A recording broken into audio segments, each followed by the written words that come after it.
এই আযাবগুলো অবধারিত, এবং এই আযাবগুলো একটার পর একটা আসতেই থাকবে। হযরত আবু হুরায়রা রাদিয়াল্লাহু তাআলা থেকে বর্ণিত হাদিসটা। তাহলে বোঝা গেল যে যত ধরনের আযাব আর গজব এবং যত ধরনের প্রাকৃতিক দুর্যোগ আছে, সমস্ত প্রাকৃতিক দুর্যোগের পিছনে আমাদের গুনাহ, কারণ হলো কি? আমাদের গুনাহ। এক আয়াতের মধ্যে আল্লাহ তাআলা বলেন, যদি আমার বান্দা গুনাহ না করত, ওয়ালাউ আন্নাহুম আকামুত তাওরাতা ওয়াল ইনজিলা ওয়া মা উনজিলা ইলাইহিম মির রাব্বিহিম লা তাদু মিন ফাওকিহিম ওয়া মিন তাহতি আরজুলিহিম।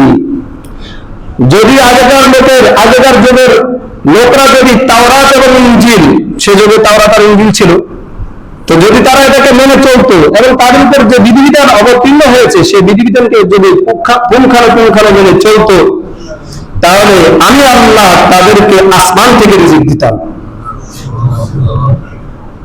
এই আয়াতে আল্লাহ বলতেছেন, এবং জমিন থেকে আমি তাদেরকে রিজিক দিতাম। উপর থেকেও আল্লাহ তাআলা রিজিক দিতেন, নিচে থেকেও আল্লাহ তাআলা রিজিক দিতেন। কিন্তু তাওরাত আর ইনজিলকে মানে না। এখন আমরা কি কোরআনকে মানি? তাহলে আমাদের উপর কি আসমান থেকে বরকত নাজিল হবে?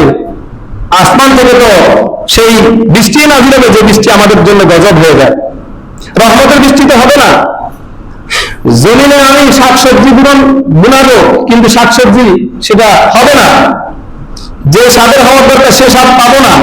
এটাই তো হলো আল্লাহর পক্ষ থেকে আযাব। আয়াতে আল্লাহ তাআলা বলেন, ওয়ালাউ আন্না আহলাল কুরআন ওয়াত্তাকাউ লাফাতাহনা আলাইহিম বারাকাতিন মিনাস সামাই ওয়াল আরদ। আল্লাহ তাআলা বলেন, লাউ আন্না আহলাল কুরআন আমানু, যদি এই জনপদের লোক, এই এলাকার লোক, এই জমিনের লোক, এরা যদি আল্লাহকে পূর্ণ বিশ্বাস এবং ঈমান, আল্লাহর উপর পূর্ণ ঈমান আনতো, ওয়াত্তাকাউ, এবং আল্লাহকে পরিপূর্ণ ভয় করত, লাফাতাহনা আলাইহিম, আমি তাদের উপর, তাদের জন্য খুলে দিতাম, দরজাগুলো খুলে দিতাম, বারাকাতুন মিনাস সামা, আসমান থেকে বরকতের দরজাগুলো তাদের জন্য খুলে দিতাম, ওয়াল আরদ, জমিন থেকে বরকতের দরজাগুলো আমি খুলে দিতাম। কোরআনে কারীমের মধ্যে আল্লাহ তাআলা বলতেছেন। কিন্তু আমরা কতটুকু আল্লাহকে বিশ্বাস করি? যতটুকু আমার মনে ধরে ততটুকু।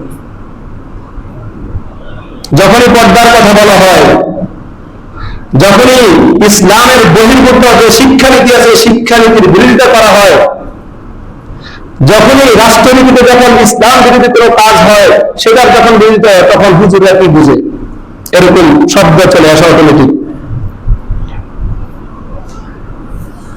আল্লাহ তাআলার অবাধ্যতা করার পরেও আল্লাহ তাআলা আসমান থেকে আমাদের জন্য দরজা খুলে দিবেন, বরকতের দরজা খুলে দিবেন, জমিন থেকে বরকতের দরজা খুলে দিবেন? না, কখনো না। যাই হোক, বর্তমান পরিস্থিতিতে বাংলাদেশে, বিশেষ করে ফেনী, কুমিল্লা, নোয়াখালীতে আল্লাহ কর্তৃক পরীক্ষা, আল্লাহ কর্তৃক আযাব অথবা প্রাকৃতিক দুর্যোগ আমাদের জন্য এসে পড়েছে, আমাদের মাথায় এসে পড়েছে। এটা শুধু ওই অঞ্চলের লোকদের গুনাহের কারণে হয়েছে এমন না, সবার একবার এক এক অঞ্চলে হচ্ছে না, হচ্ছে। তাহলে কি ওই অঞ্চলের লোকদের কারণেই হচ্ছে? না, আমাদের সবার কারণে হচ্ছে, সম্মিলিত ভাবে। একবার আল্লাহ এক এক জায়গায় পরীক্ষা করতেছে, দেখি আমার ওই বান্দারা ফিরে আসে কিনা।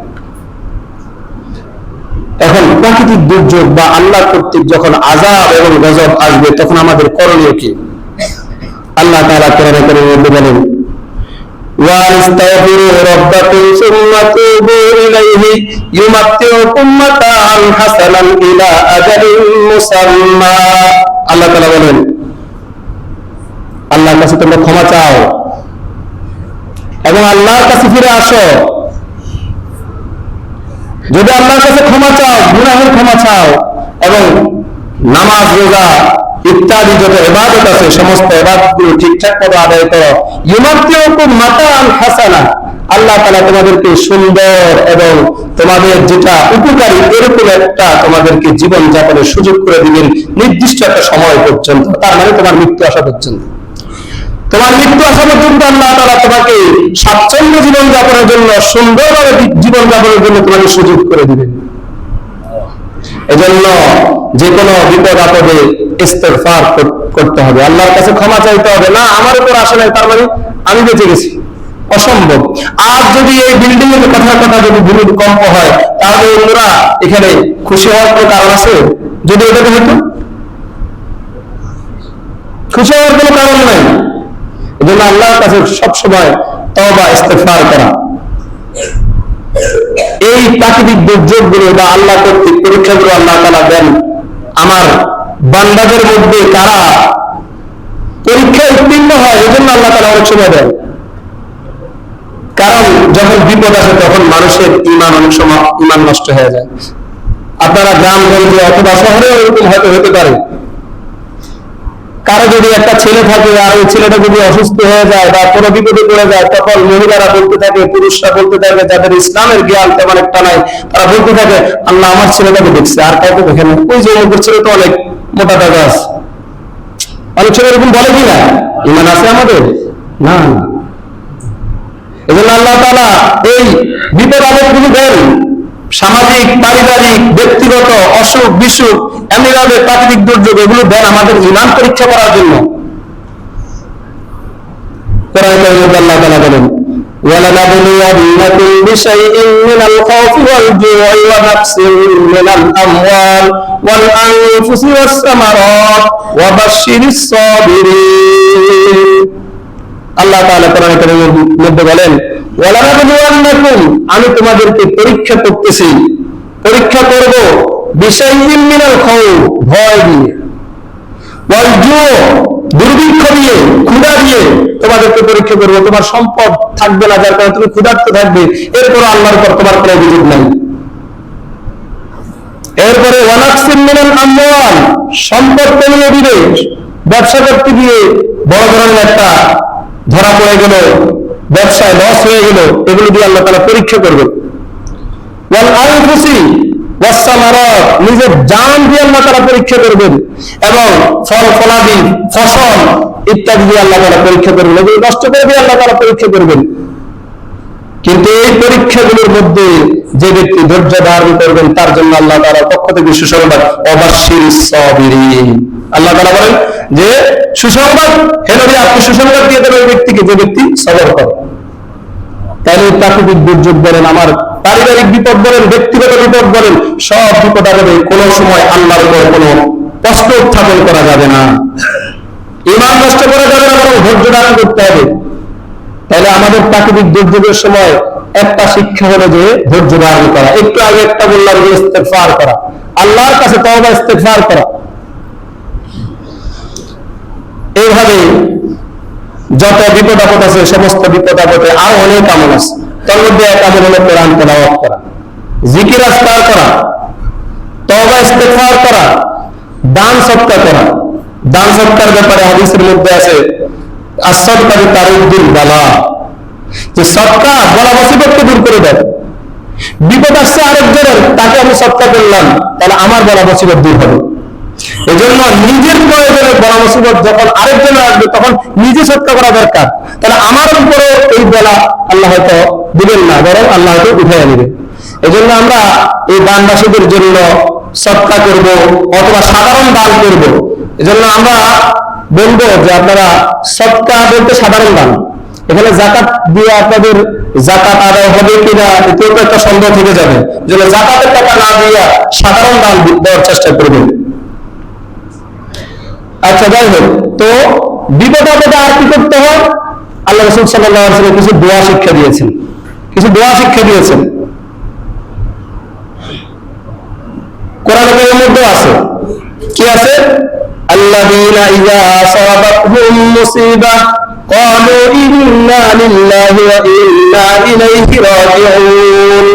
যখন তোমাদের কোনো বিপদ আপদ আসবে, তখন তোমরা ইন্না লিল্লাহি ওয়া ইন্না ইলাইহি রাজিউন কি বলবো? আমরা ইন্না লিল্লাহি ওয়া ইন্না ইলাইহি রাজিউন। এরপরে আল্লাহ তাআলা কি বলেন? উলাইকা আলাইহিম সালাওয়াতুম মির রাব্বি ওয়া রাহমাহ ওয়া উলাইকা হুমুল মুহতাদুন। আল্লাহ তাআলা বলেন যে এই যারা আল্লাহর কাছে ফিরে যায়, আল্লাহর কাছে তওবা ইস্তেগফার করে, এদের উপর আল্লাহর পক্ষ থেকে এর মাগফিরাত, এদের জন্য মাগফিরাত, আল্লাহ তাআলা এদেরকে ক্ষমা করে দিবেন। বিপদ আসছে, আল্লাহ তাআলা তাড়াতাড়ি বিপদ দূর করে দিবেন। যখন আমরা আল্লাহর কাছে ধর্ণা দিব আল্লাহর কাছে, আমরা চাইবো বিপদ আপদ থেকে মুক্তি চাইবো, তখন আল্লাহ তাআলা বিপদ আপদ দূর করে দিবেন। যারা আল্লাহর কাছে ধর্ণা দেয়, বিপদ আপদে আল্লাহর কাছে মুক্তি চায়, মানুষের কাছে নয়, অন্যের কাছে নয়, বরং আল্লাহর কাছে মুক্তি চায়, এদের ব্যাপারে আল্লাহ তাআলা বলেন উলাইকা হুমুল মুহতাদুন, বরং এরাই হলো আল্লাহর পক্ষ, আল্লাহর জন্য হেদায়েত প্রাপ্ত, এরা হলো আল্লাহর পথের হেদায়েত প্রাপ্ত লোক। এজন্য বিপদ আপদে কি করতে হবে? আল্লাহর কাছে ধর্ণা দিতে হবে, মানুষের কাছে নয়। হ্যাঁ, মানুষের কাছে ধর্ণা আল্লাহর উছিলায়, তো ভাই আল্লাহর রাস্তা আপনি আমাকে বাঁচান, আপনি আমাকে বাঁচান না, আল্লাহর জন্য আপনি আমাকে বাঁচান। এইভাবে আল্লাহর কাছে নিজেকে সুফর্দ করতে হবে। আল্লাহ রাসূল সাল্লাল্লাহু আলাইহি ওয়াসাল্লাম বিভিন্ন ঝড় তুফানে এবং বজ্রপাতে কিছু দোয়া শিক্ষা দিয়েছেন। যখন ভারী বর্ষণ হয় তখন একটা দোয়া আছে, আল্লাহুম্মা হাওয়ালাইনা ওয়ালা আলাইনা। পড়ি আমরা আল্লাহুম্মা হাওয়ালাইনা ওয়ালা আলাইনা, এই দোয়াটা আমরা শিখে নেব। আল্লাহুম্মা হাওয়ালাইনা ওয়ালা আলাইনা।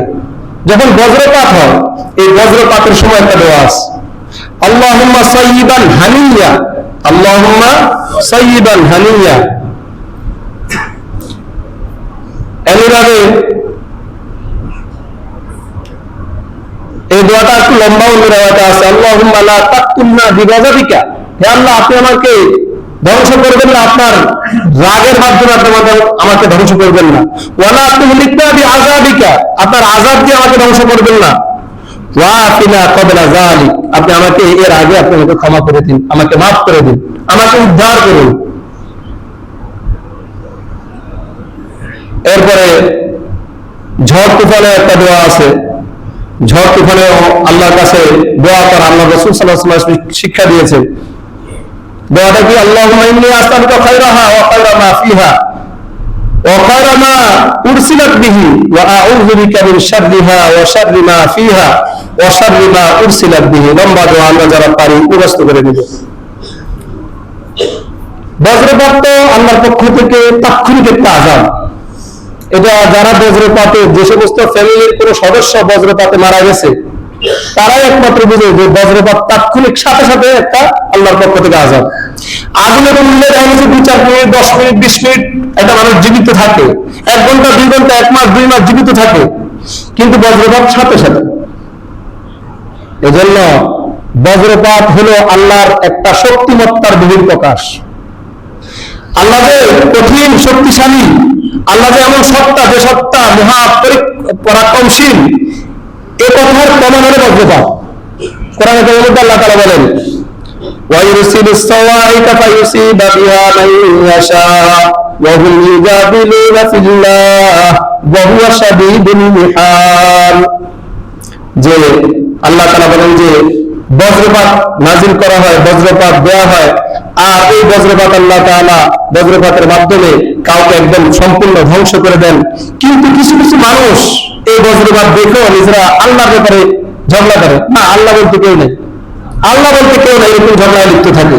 এটা আল্লাহ দেয় না, এমনি মারা গেছে, সে গেছে কেন, সে দিনে গেছে কেন, এরকম বলাবলি করতে থাকে। কিন্তু এরপর আল্লাহ তাআলা ওয়া হুয়া শাদীদুল মিহাল, বরং আল্লাহ তাআলা হলেন মহা পরাক্রমশীল, শক্তিশালী আল্লাহ তাআলা।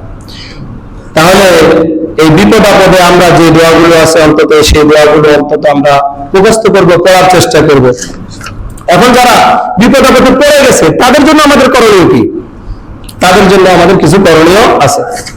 আল্লাহ রাসূল সাল্লাল্লাহু আলাইহি ওয়াসাল্লাম এক হাদিসের মধ্যে বলেন, ইন্নাল্লাহা ইয়াকুলু ইয়াওমাল কিয়ামাহ ইয়া ইবনা আদম মারিজতু ফালাম তাউদনি ক্বালা ইয়া রাব্বি কাইফা আউদুকা ওয়া আনতা রাব্বুল আলামিন।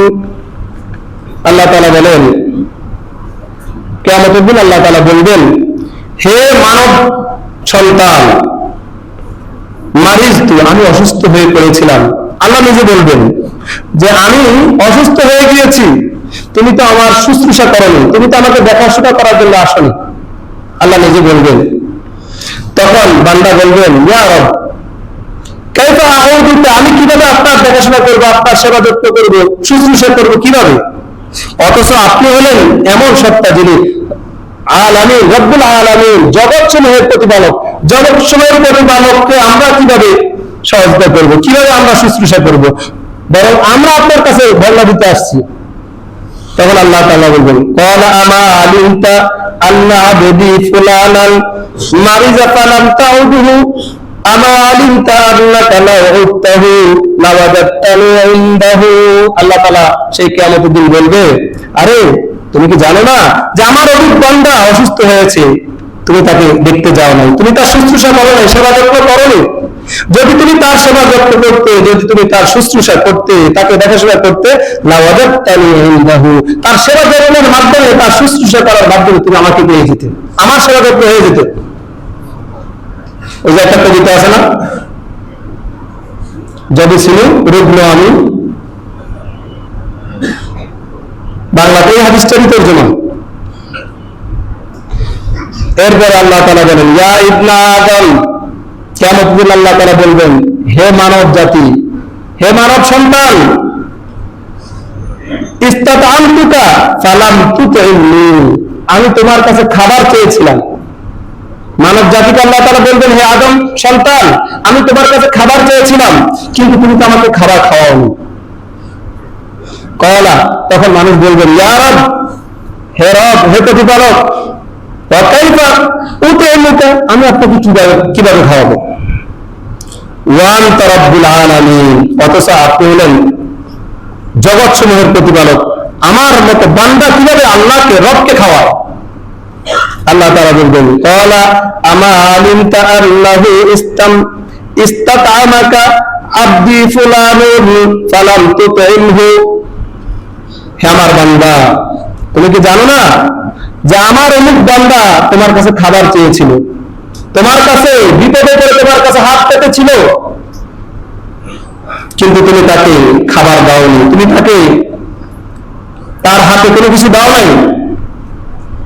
তুমি কি জানো না, আমা আলিমতা আন্নাকা লাউ আতআমতাহু লাওয়াজাদতা যালিকা ইনদি, যে তুমি যদি ওই খাবারে অভুক্ত ব্যক্তিকে যদি তুমি খাবার খাওয়াইতা, তাহলে তুমি এখন আমাকে খাবার খাওয়ানো হতো। আল্লাহ তাআলা কিয়ামতের দিন বলবেন। এরপরে আল্লাহ তাআলা আবার বলবেন কিয়ামতের দিন, ইয়া ইবনা আদম ইস্তাসকাইতুকা ফালাম তাসকিনি, আমি তোমার কাছে পানি চেয়েছিলাম। হে মানব জাতি, আমি তোমার কাছে পানি চেয়েছিলাম, তুমি তো আমাকে পানি পান করাওনি। তখন মানব জাতি বলবেন, ক্বালা ইয়া রব কাইফা আসকিকা, আমি আপনাকে কিভাবে পানি খাওয়াবো, পানি পান করাবো। ওয়া আনতা রাব্বুল আলামিন, অথচ আপনি হলেন জগতের প্রতিপালক, আপনাকে আমি কিভাবে পানি পান করাবো। তখন আল্লাহ তাআলা বলবেন, ক্বালা ইস্তাসকাকা আবদি ফুলানুন, আমার অমুক বান্দা তোমার কাছে পানি চেয়েছিল, কিন্তু ফালাম তাসকিহু, তুমি তাকে পানি দাও নাই, পানি পান করাও নাই, তার পিপাসা নিবারণ করনি। আমা ইন্নাকা লাউ সাকাইতাহু ওয়াজাদতা যালিকা ইনদি, তুমি যদি তাকে পানি পান করাইতা, তার পিপাসা নিবারণ করার ব্যবস্থা করতা, তাহলে আমাকেই পানি পান করানো হতো। অন্য এক হাদিসের মধ্যে আল্লাহ রাসূল সাল্লাল্লাহু আলাইহি সাল্লাম বলেন, আল্লাহু ফি আউনিল আবদি, আল্লাহ তাআলা একজন বান্দার সহযোগিতায়, সাহায্যে ততক্ষণ পর্যন্ত থাকেন, মা কানাল আবদু ফি আউনি আখিহি, যতক্ষণ একজন বান্দা আরেক বান্দার, আরেক ভাইয়ের সহযোগিতায় থাকে। আমি যদি আপনার সহযোগিতা, আল্লাহ আমাকে সহযোগিতা করবেন। এজন্য আল্লাহর পক্ষ থেকে সহযোগিতা পাওয়ার জন্য আরেক ভাইকে সহযোগিতা করতে হবে। এখন বিভিন্ন সংগঠনের পক্ষ থেকে, বিভিন্ন মাদ্রাসার পক্ষ থেকে বানবাসীদের জন্য সামান্য হাদিয়ার জন্য আপনাদের কাছে যায়, আপনারা কাউকে ফেরত দেওয়ার চেষ্টা করবেন না, সামান্য হলেও দেওয়ার চেষ্টা করবেন। আলহামদুলিল্লাহ, আমাদের মাদ্রাসার পক্ষ থেকে, আমাদের এই কমপ্লেক্সের পক্ষ থেকে শনিবারের মধ্যে একটা টিম ইনশাআল্লাহ যাবে। আপনারা যথেষ্ট পরিমাণে সেখানে দেওয়ার চেষ্টা করবেন, অফিসেও দিতে পারবেন, এখানকার কোনো ওস্তাদের কাছে দিতে পারবেন, অথবা আজকে এখনই আমাদের নিচে জুমায়ের পরে লোক থাকবে, আমাদের ছাত্ররা থাকবে, যথেষ্ট পরিমাণ দেওয়ার চেষ্টা করবেন। এবং যারা মূল হকদার, প্রকৃত হকদার, তাদের কাছে আমরা পৌঁছানোর চেষ্টা করব ইনশাআল্লাহ। আমি এই বন্যা অবস্থায় আমাদের বাড়িতে আমি 2 দিন ছিলাম, তখন দেখেছি আমাদেরও ক্ষয়ক্ষতি হয়েছে, তবে সামান্য হয়েছে। তখন দেখেছি যে মানুষের কত কষ্ট। শুধু একটা জিনিস ভাবেন, খাবার দাবার খাওয়া মানুষের জীবনের বড় অংশ নয়, প্রাকৃতিক যে কল অফ নেচার যেটা এটা সারতে যদি মানুষ না পারে তখন কত কষ্ট লাগে মানুষের কাছে। আপনার প্রেসারের বেগ হয়েছে, টয়লেটের বেগ হয়েছে, আপনি কোথাও যেতে পারতেছেন না, চতুর্দিকে পানি আর পানি, তখন আপনার কাছে কেমন লাগবে? 1 মিনিট অপেক্ষা করা যায় না মানুষের এই সমস্ত যদি পেটের সমস্যা হয়, 1 মিনিট অপেক্ষা করা যায়? শুধু এটা চিন্তা করেন যে খাবার দাবার বড় বিষয় না, 1 ঘন্টা 2 ঘন্টা 5 দিন 1 দিন 10 দিন না খেয়ে থাকা যায়, কিন্তু এই যে কষ্টটা, এটা আমি আর আপনি এখানে থেকে বুঝতে পারবো না। এজন্য তাদের দিকে তাকাইয়া আমরা ইনশাআল্লাহ হাত খুলে দেওয়ার চেষ্টা করবো। আল্লাহ তাআলা আমাদেরকে আমল করার তৌফিক দান করুক। যারা আমরা কবলার জুমা পড়ে নিই, কবলার জুমা পড়ে নিই।